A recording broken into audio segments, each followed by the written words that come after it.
Current shock తగిలినట్టు ఇక్కడ వచ్చి అతన్ని కరెక్ట్గా కొట్టి సేవ్ చేశాడు. లేకపోతే ఏమైంది?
ఇది ఎలా జరిగిందో ఎంత ఆలోచించినా అర్థం కావడం లేదు.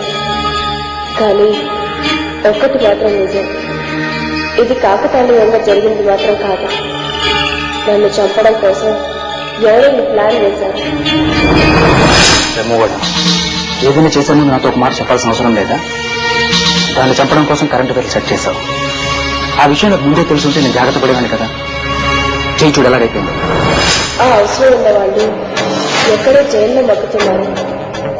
వాళ్ళు కాకుండా నాకు వేరే శత్రువులు ఎవరున్నారు? ఒకవేళ వాళ్ళ తరఫున ఇంకెవరైనా చేసుంటారా?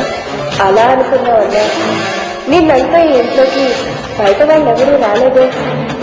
అయినా ఎవరో బయట వాళ్ళు నా బెడ్రూమ్ లోకి వెళ్లి స్విచ్ బోర్డ్ లో ఉన్న వైర్లను ఎలా కనెక్ట్ చేస్తారు?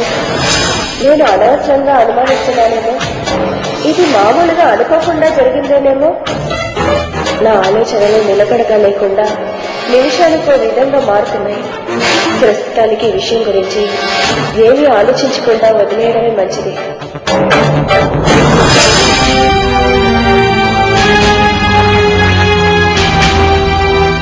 కూడా ఆమెకు మన మీద డౌట్ వచ్చినట్టుంది. అక్కడ కూర్చొని మనల్ని చూసి అరగంట సేపు ఆలోచించింది. మన గురించి తెలుసుకోకముందే ఆమెను మనం లేపేయాలి. వేరే ఏమైనా ప్లాన్ చేయి. కానీ చేసే ముందు నాకు మాట చెప్పు.